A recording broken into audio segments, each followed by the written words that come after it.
안녕하십니까. 2019년 11월 14일 최병목의 팩트 시작하겠습니다. 지금 이 시각 조국 전 법무부 장관이 검찰청에 소환이 돼서 조사를 받고 있습니다.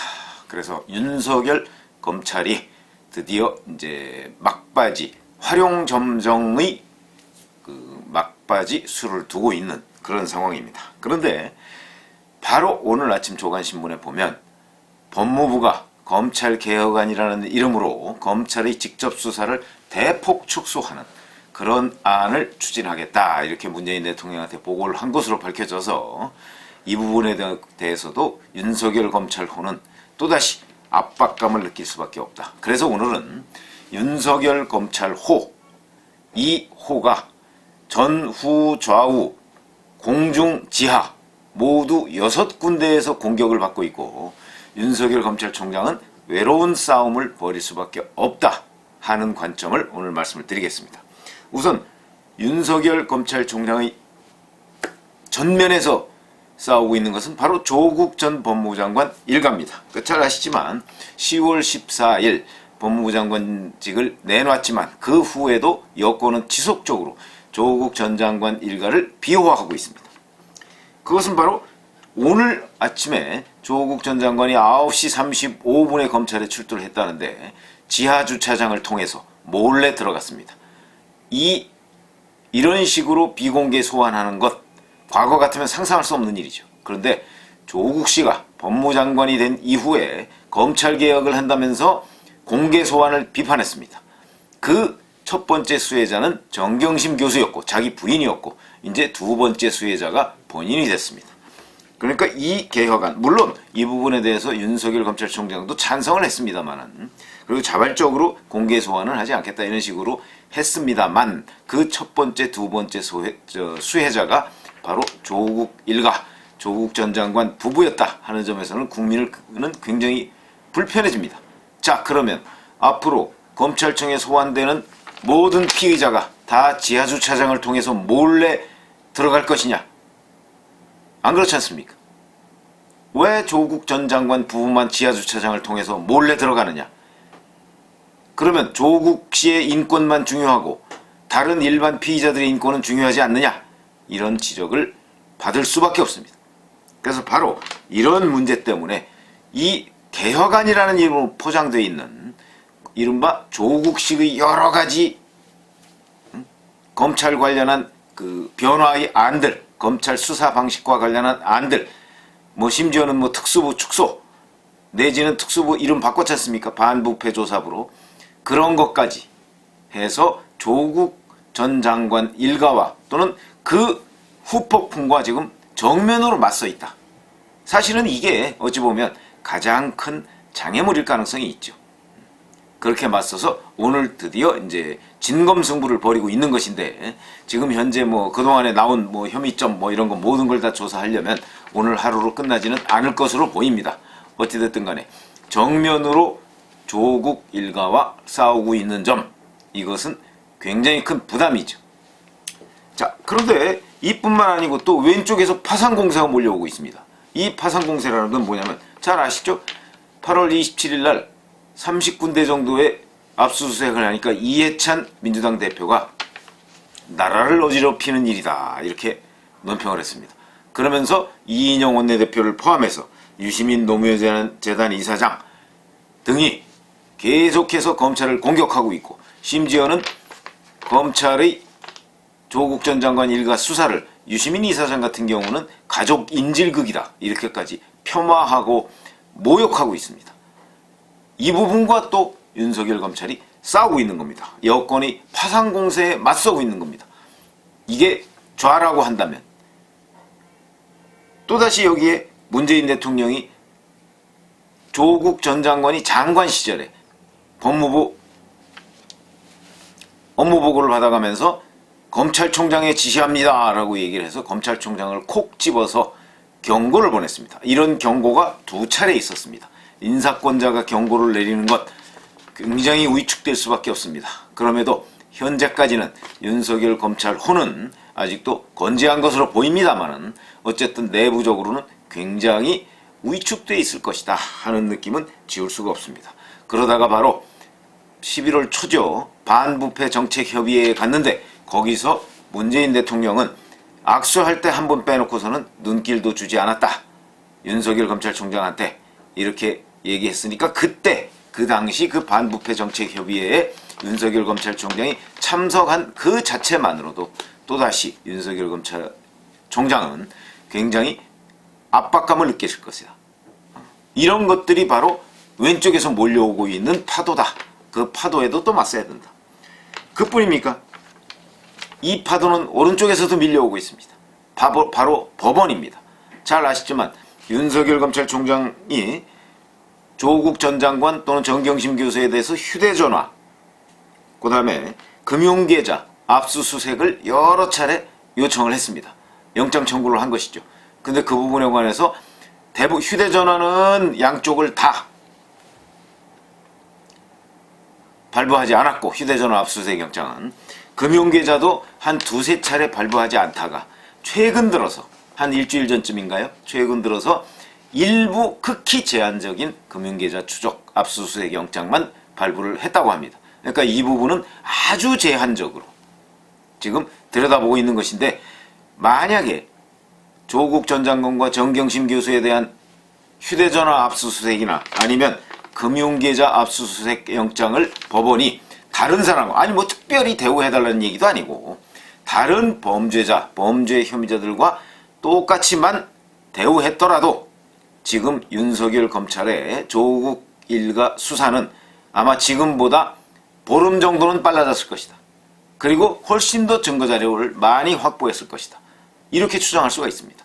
왜 그러냐면 휴대전화에서 뭐 문자메시지나 아니면 누구하고 통화했다는 기록 같은 것이 나오면 이거는 부인할 수가 없습니다.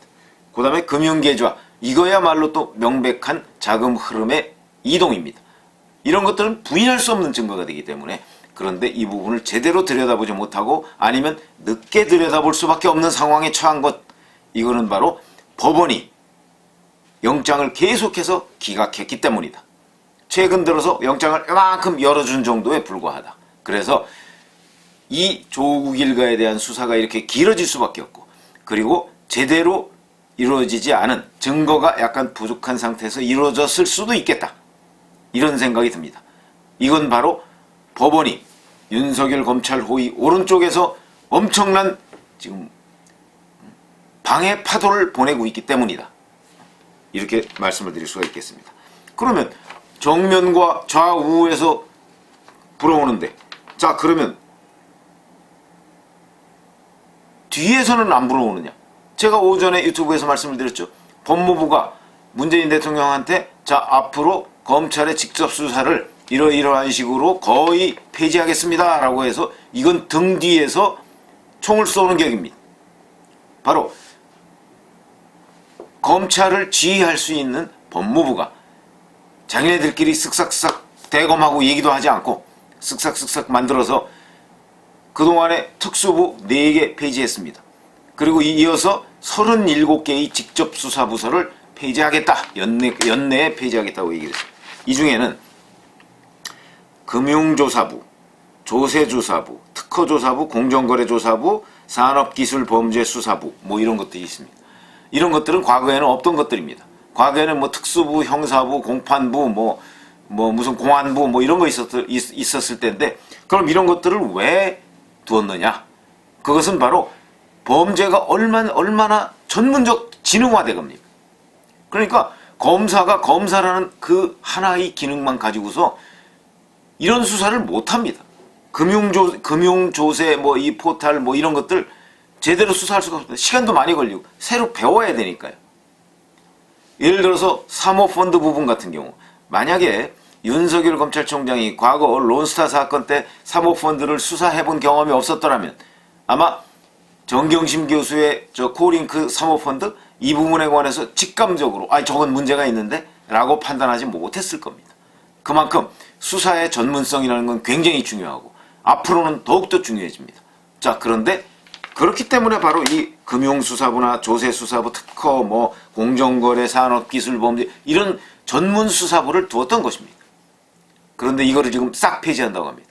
그러면 앞으로 전문성 있는 범죄 혐의가 드러났을 때 검찰은 이 부분을 제대로 수사할 수가 없거나 아니면 아예 손을 놓거나 이렇게 하지 않을 수가 없습니다. 그러면 이번 이 조치로 가장 혜택을 보는 사람이 누굽니까? 바로 이런 지능범죄, 전문성 있는 범죄를 저지르는 범죄자들입니다. 그럼 지금 법무부가 하고 있는 일을 아주 간단 명료하게 설명을 한다면 이런 지능범죄들을 풀어주는, 지능범죄가 활개를 치고 돌아다닐 수 있는 그 발판을 마련해 주는 것이다. 이렇게 얘기를 해도 법무부는 할 말이 없게 생겼습니다. 이것은 바로 법무부 잘 아시죠? 검찰과 같은 검사들이 포진하고 있는 곳입니다. 등 뒤에서 총을 쏘는 격입니다. 그러니까 등 뒤에서도 총이 날아오고 있습니다. 그러면 전후 좌우에서만 공격이 들어오느냐? 아닙니다. 공중에서도 지금 쏟아지고 있습니다. 제가 공중이라고 표현한 부분은 바로 문재인 정부가 추진하고 있는 공수처라는 것 때문입니다. 지금 고위공직자 권력형 비리는 공수처라는 것을 만들어서 거기에다 다 넘기려고 하고 있습니다. 이렇게 넘기면 어떤 문제가 생기죠? 검경 수사권 조정도 마찬가지입니다. 이렇게 되면 공수처장은 대통령의 입김이 크게 좌우하는 그런 자리입니다. 제가 그것은 별도로 유튜브에서 말씀을 드렸지만 현재의 시스템으로 보면 문재인 대통령이 공수처장 임명에 절대적인 영향을 미치게 돼 있습니다. 그러면 윤석열 검찰총장이 말을 잘 안 들으니까 자 그럼 앞으로 자기 말을 잘 듣는 공수처장을 한 사람 임명해서 아주 오랫동안 그 사람을 공수처장의 자리에 있게 하려고 하는 것 아닌가? 자기 퇴임 후까지 대비하는 것 아닌가? 이런 의심을 지울 수가 없는 상황이 지금 공수처 관련 법입니다. 이것은 바로 공중에서 지금 미사일이 쏟아지고 있는 상황입니다. 검경 수사권 조정, 대부분의 형사사건이나 간단한 사건들은 전부 경찰로 넘기려고 하고 있습니다. 그럼 검찰은 뭐합니까? 경찰에서 수사했던 내용을 뒤치다꺼리만 하려고 그것만 하라고 하고 있습니다. 이거는 수사기관으로서 반쪽짜리일 수밖에 없는 것이죠. 지금 검찰의 힘을 이토록 빼려고 하는 공중전을 지금 문재인 정부가 벌이고 있다. 그러니까 전후 좌우에서 파고가 밀려오는 것뿐만 아니고 하늘에서도 지금 폭탄이 쏟아지고 있는 이런 상황에도 헤쳐나가야 되는 그런 윤석열 검찰총장의 상황이다. 이것만 있느냐? 요 다음부터는 제 추측인데 아마 윤석열 검찰총장은 자다가도 벌떡벌떡 일어나면서 이런 생각을 할 것입니다. 아, 검찰 직접 수사를 할 수 있는 광범위하게 범죄 혐의가 있는 곳에서 직접 수사를 할 수 있는 검찰총장으로선 내가 마지막 되는 거 아니야? 라는 생각을 할 것입니다. 그러면 무슨 얘기냐면 바로 아래 일선 검찰 조직이 지금 흔들리고 있을 가능성이 매우 높습니다. 직접 수사를 못하게 하면 직접 수사해서 대부분 손을 떼라고 한다면 그러면 지금까지의 검찰은 사실상 없어지는 것이다. 이렇게 얘기를 할 수가 있고 제가 아까 잠깐 말씀드렸죠. 경찰의 여러 가지 수사 사건에 뒤치다꺼리 하다가 볼일 다 보는 그런 검찰이 될 것입니다.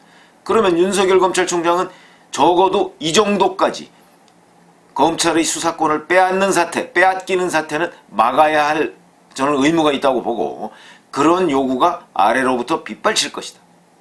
지금 현장 검사들은 검찰총장과 대검 수뇌부가 적어도 검찰 수사권이 완전히 박탈당하는 이런 일은 막아야 되는 것 아닙니까 하는 얘기를 윤석열 검찰총장이나 대검 지휘부에 요구하고 있을 가능성이 매우 높다. 그것도 윤석열 검찰총장한테는 굉장한 압박이죠. 그건 바로 현장 검사들의 어떤 권한 또는 먹거리 같은 것을 계속해서 지켜줘야 되는 책무가 바로 윤석열 검찰총장과 지금 대검 지휘부에 있는 겁니다. 근데 이게 그렇게 간단한 상황이 아닙니다. 전후 좌우 공중에서 지금 폭탄이 쏟아지고 아래 현장 검사들로부터 바로 그런 압박을 받고 있는 윤석열 검찰총장이 어떤 이런 파고들을 어떻게 헤쳐나갈까요? 당분간은 아마 그냥 수사에만 전념할 것으로 보입니다. 제가 여기저기 물어보면 사실은 방법이 없습니다. 그러나 수사에만 전념하고 있지만 어찌됐든 간에 뭐 이런 제도적인 그 어떤 봉쇄장치, 검찰로부터 수사권을 빼앗으려고 하는 봉쇄장치에 검찰이 직접적으로 저항할 방법은 없습니다. 그러나 확실하게 보여줄 방법은 있습니다. 지금 현재 있는 제도적 권한, 이것을 100% 활용해서 검찰이 이번 조국 전 장관 수사에서 국민의 신뢰를 회복했듯이 앞으로 뭐 연말까지라도 시간이 좀 있고, 그 다음에 뭐 이게 금방 빼앗는 건 아니니까 국회에서 법안도 통과되고, 물론 이런 부분은 대부분 검찰청 훈령으로 한다고는 하지만 그 부분에 관한 그 직접적으로 뭐 이 어떤 법률적인 논쟁을 벌일 수도 있고, 그 다음에 공수처법 같은 경우, 그 다음에 검경수사권 조정 같은 경우는 국회 패스트트랙 법안이 통과돼야 되니까 그런 부분과 관련해서 아마 법률적 논쟁, 논의 이런 데에 적극적으로 참여하지 않겠는가, 이런 생각이 듭니다. 그런 윤석열 검찰총장이 이런 전체적인 6개 방향에서 몰려오는 압박, 이걸 슬기롭게 풀어나갈 수 있을지는 저도 자신할 수 없지만 앞으로 한두 달 내에 검찰의 운명이 결정되는 상황을 맞이할 수도 있겠다. 왜냐하면 12월 초면 이 패스트트랙 법안에 어떤 형식으로든 국회에서 뭐 통과가 되든 아니면 그냥 무산이 되든 결정이 날 가능성이 있기 때문에 앞으로 한두 달이 윤석열 검찰총장한테는 운명의 한두 달이 될 것이다, 이런 생각이 듭니다. 어찌 보면 외로운 싸움을 벌이고 있는 것이다, 이런 생각이 듭니다. 감사합니다.